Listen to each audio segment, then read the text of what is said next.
Né dans les vignes, Charlie Bidault n'était pourtant pas destiné à suivre cette voie. Après un CAP mécanique et une scolarité compliquée, l'Aillonnais a entamé une saison de découverte avec son père. J'ai commencé à aider mon papa à la cave, donc tous les travaux du chai, l'élevage du vin, encore une fois à comprendre, à apprendre le vin.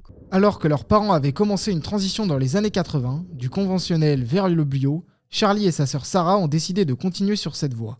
La fratrie décide alors de certifier la moitié de leur vigne Terravitis qui s'engage à une production durable, responsable et respectueuse de l'environnement.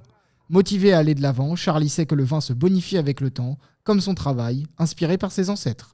Qu'on hérite de quelque chose et on ne peut pas arriver et tout changer du jour au lendemain.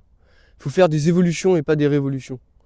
On fait des évolutions tous les ans, on fait nos cuvées, on change un peu quelques méthodes de vinification, on change quelques méthodes de production, quelques méthodes de commercialisation. Après une longue réflexion, Charlie a décidé de reprendre le domaine familial Bitgui avec sa sœur Sarah. L'exploitation s'étale alors sur 52 hectares et 150 000 à 200 000 bouteilles sont produites par an.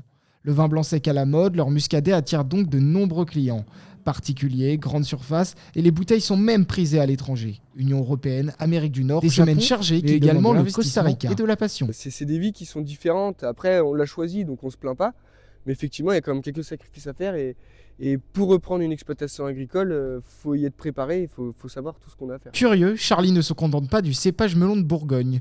Champerlé, Colombard ou Abouriou, tous sont produits sur le domaine.